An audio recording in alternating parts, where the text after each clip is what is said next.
Scroll through TikTok and you're sure to see Ozempic. Some now calling it the skinny pen, a drug developed to treat diabetes that's become known for its side effect, weight loss.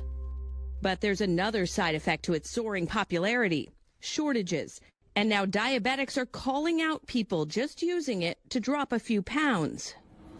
Shane Anthony was diagnosed with diabetes 4 years ago. It really makes me mad. It infuriates me. And it's like, you people don't need it.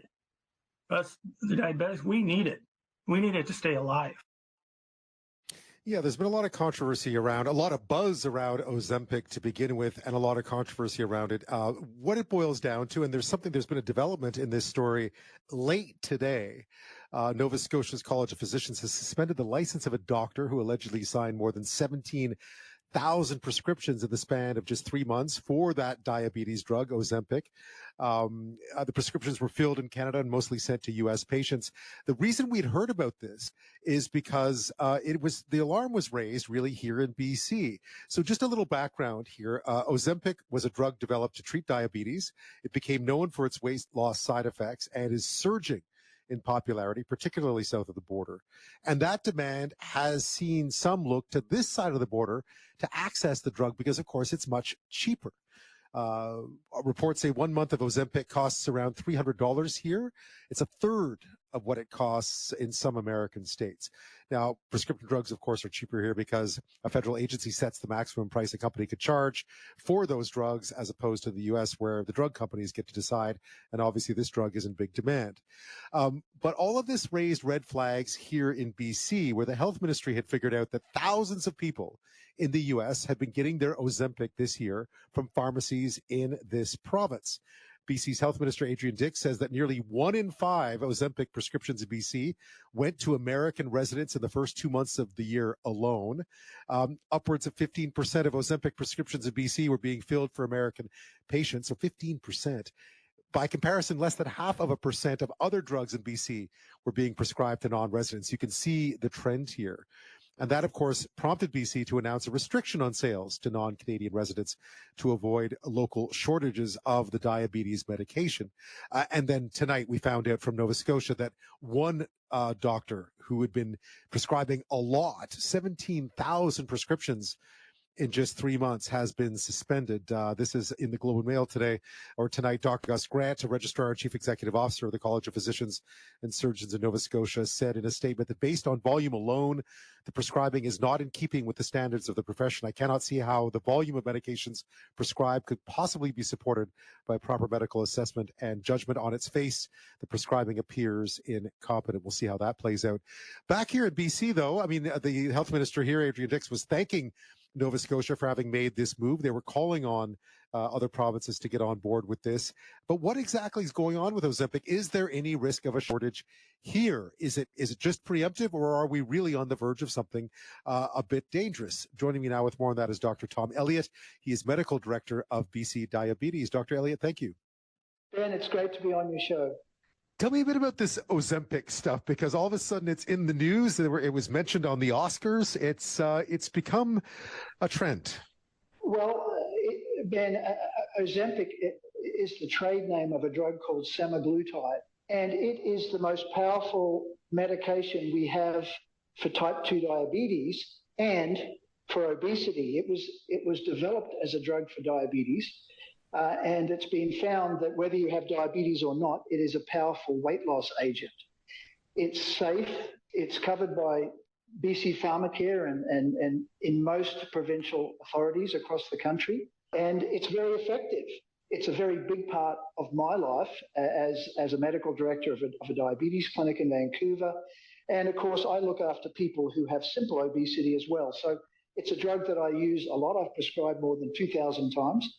It's worthy of discussion. The advertisements you see on television are accurate. It's highly effective. Understanding in all this that its primary use, at least, I mean, one of its primary purposes is to treat type 2 diabetes. And if there's a finite supply of it, you don't want it suddenly being bought up by those who are simply using it as a weight loss drug. That is the concern. I'm not concerned about supply because the the manufacturer, Novo Nordisk, is a multinational corporation. I'm quite confident it can ramp up supply so that no one goes without. Having said that, the stats we heard last week from the BC Minister of Health that I think 14% of the province's supplies were being sent by mail order from Vancouver pharmacies to the US.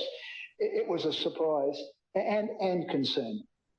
Well, certainly, because if you look at the stats, it was 15%, I think, of Ozempic prescriptions in BC were being filed for American patients. For every other drug, it was less than 0.5%. So there's something going on here. Yeah. So listen, what I think is going on is it's the market. You've got our huge neighbour to the south with 10 times the population of Canada, with drug costs that are way higher than ours. And they've spotted an opportunity. So the drug is cheaper here. Why not try and get it here? How do they go about getting it here then? Because, I mean, I realize this is not a new subject, and Ozempic is not the first drug that has found ready consumers south of the border. But how are they going about accessing this drug here for the prices that we charge? Well, I believe that there are clinics. They're probably all the way across Canada, but the culprit clinics are in Nova Scotia, where you've got physicians who see patients virtually by Zoom, just like you and I are talking, or by telephone, and the patient asks for a prescription for Ozempic. So the Nova Scotia physician sends a prescription to the pharmacy designated by the patient, and it happens to be one of these Vancouver-based mail order pharmacies, and they ship it off. As a physician, of course, there's always liability. Treating patients outside, non-residents of Canada, there's some risk involved. The physicians know that. They've taken the risk. They're charging whatever is required. And the pharmacy in Vancouver is dispensing the prescription. Right. And there's nothing wrong with that, right? I mean, it's following the rules, is it not? I think so, yeah. But back to Ozempic here. I mean, I think the concern, and certainly the health minister in BC voiced this, the concern is here that there are not finite supplies of this stuff, and that we've seen other shortages over time with other pharmaceuticals, although you mentioned this one you're not worried about, but that there is sort of a sense of fair play here, and that maybe this is not such a great idea to be feeding the voracious appetite, no pun intended, of the American market for this obesity drug.